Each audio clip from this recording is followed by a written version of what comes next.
കുറച്ച് പുതിയ സിനിമകളുടെ അപ്ഡേഷനും ഇപ്പോൾ തിയേറ്ററിൽ ഓടിക്കൊണ്ടിരിക്കുന്ന സിനിമകളുടെ ഒരു അപ്ഡേഷനുമാണ് നമ്മുടെ ഇന്നത്തെ ഈ ഒരു വീഡിയോ. നമ്മളെല്ലാവരും വളരെ പ്രതീക്ഷയോടെ കാത്തിരിക്കുന്ന ഒരു സിനിമയാണ് ദൃശ്യം 3. ലാലേട്ടൻ ജിത്തു ജോസഫ് കോംബോയിൽ ഇറങ്ങുന്ന സിനിമ. ഇത് ലാലേട്ടൻ്റെ ബർത്ത്ഡേ ആയിട്ടുള്ള മെയ് 21 വേൾഡ് വൈഡ് റിലീസായിട്ട് തിയേറ്ററിലേക്ക് സിനിമ എത്തുന്നത്. ഈ 1ഉം 2ൻ്റെയും അവസാനത്തെ ഒരു 20 മിനിറ്റാണ് ഈ സിനിമയുടെ ഒരു പീക്ക് ലെവൽ എന്നുള്ളത്. അതായത് ഇതിൻ്റെ ഒരു ക്ലൈമാക്സ് പോർഷനാണ്. ഈ സിനിമയുടെ 2ൻ്റെയും വളരെ പ്രധാനപ്പെട്ട ഒരു ഹൈലൈറ്റ് അത് ഈ സിനിമയിലും ഉണ്ടാകും എന്നാണ് പ്രതീക്ഷിക്കുന്നത്. എന്തായാലും ദൃശ്യം 3ക്ക് മുമ്പായിട്ട് ദൃശ്യം 2 ഈ വരുന്ന ഏപ്രിൽ 10 വീണ്ടും തിയേറ്ററിലേക്ക് റിലീസിനായിട്ട് എത്തുകയാണ്. പക്ഷേ ഇപ്പോഴത്തെ ഒരു സാഹചര്യത്തിൽ തിയേറ്റർ കിട്ടുമോ ഇല്ല എന്നുള്ളത് സംശയമാണ്. കാരണം വാഴ, ആട്, അതുപോലെ തന്നെ ടൊവിനോയുടെ സിനിമ 10 ഇറങ്ങാൻ പോകുന്നു. അപ്പം ദൃശ്യം 2 ഒന്നും കൂടെ തിയേറ്ററിൽ കണ്ടിട്ട് ദൃശ്യം 3 കാണുക എന്നാണ് നമ്മുടെ ജിത്തു ജോസഫ് പറയുന്നത്. വാഴ സിനിമയിലേക്ക് വരികയാണെന്നുണ്ടെങ്കിൽ ഇതിൻ്റെ റിവ്യൂ നമ്മൾ ഓൾറെഡി പറഞ്ഞതാണ്. പക്ഷേ തിയേറ്ററിലൊന്നും ഒരു രക്ഷയില്ല. ജനങ്ങൾ ഇടിച്ച് അങ്ങോട്ട് കയറിക്കൊണ്ടിരിക്കുക. ഒരു ചെറിയൊരു സിനിമ, പക്ഷേ സിനിമ വാഴ ഫസ്റ്റിനെക്കാട്ടിൽ എന്തുകൊണ്ടും മികച്ചു നിൽക്കുന്ന ഒരു സ്ക്രിപ്റ്റാണ് സെക്കൻഡിൽ വരുന്നത്. ഒരുപാട് കണ്ടന്റ് ഉണ്ട് ആ ഒരു സിനിമയ്ക്കകത്ത്.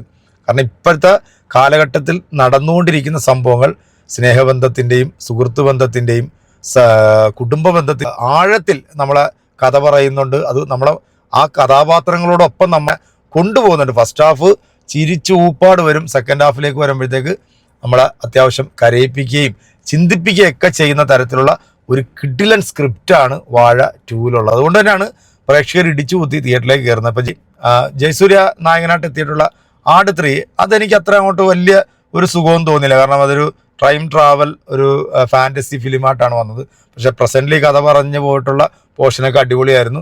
നല്ല രീതിയിൽ പ്രേക്ഷകർക്ക് എൻജോയ് ചെയ്യാനും ചിരിക്കാനും പറ്റിയിട്ടുണ്ട്.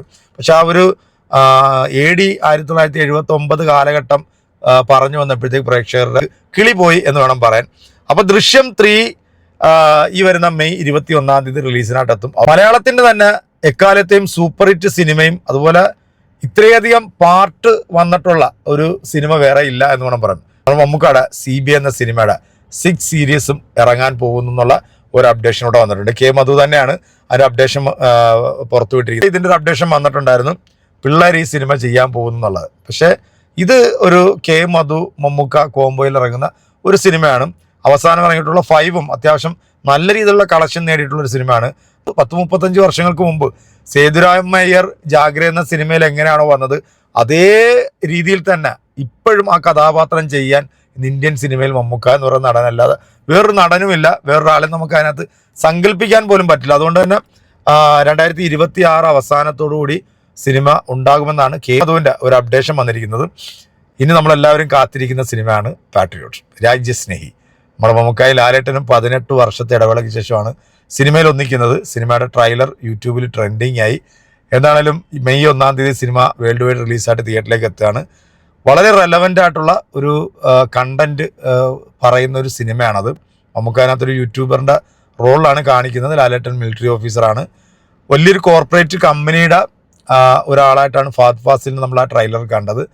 ഡാറ്റാസ് കളക്റ്റിങ്ങുമായി ബന്ധപ്പെട്ട് നടക്കുന്ന ഒരു സംഭവമാണ്. കാരണം രാജ്യസുരക്ഷയ്ക്ക് ഭീഷണിയായിട്ടുള്ളൊരു കണ്ടന്റാണ് സിനിമ പറയുന്നത്. മേക്കിംഗ് ഒരു രക്ഷയില്ല, കിഡു മേക്കിംഗ് ആയിരുന്നു. അത് നമുക്ക് ആ 3 മിനിറ്റ് 29 സെക്കൻഡുകളുള്ള ട്രെയിലർ കണ്ടപ്പോൾ തന്നെ നമുക്ക് മനസ്സിലാവും ഒരു ഹോളിവുഡ് ലെവൽ മേക്കിംഗ് ആണ്. അതുപോലെ തന്നെ സുശീഷാമിൻ്റെ സംഗീതമാണെങ്കിലും ഗംഭീരമായിട്ടുണ്ട്. സിനിമയും ഗംഭീരമാകും എന്ന് പ്രതീക്ഷിക്കുന്നു. തിയേറ്റർ പൂരപ്പറമ്പാക്കാൻ പോകുന്ന ഒരു സിനിമയായിരിക്കും. രണ്ടുപേരുടെയും ആരാധകർക്ക് ആവേശം കൊള്ളിക്കുന്ന ഒരുപാട് സംഭവങ്ങൾ മഹേഷ് നാരായണൻ സിനിമയിൽ ഒരുക്കിയിട്ടുണ്ട് എന്ന് നമുക്ക് ആ ഒരു ട്രെയിലർ കണ്ടപ്പോൾ തന്നെ മനസ്സിലായി. കാരണം ആ ട്രെയിലർ കാണുമ്പം നമുക്ക് ഒരു ഡീറ്റെയിലിങ്ങും തരാത്ത രീതിയിലാണ് ചെയ്തു വെച്ചിരിക്കുന്നത്. അതുകൊണ്ട് തന്നെ സിനിമ പ്രതീക്ഷയോടെ തന്നെ നമുക്ക് തിയേറ്ററിൽ പോയി കാണാം. ബാക്കിയെല്ലാം കണ്ടതിന് ശേഷം അടുത്തൊരു സിനിമാ വിശേഷമായിട്ട് നമ്മൾ വീണ്ടും കാണും. അതുവരേക്കും എല്ലാവർക്കും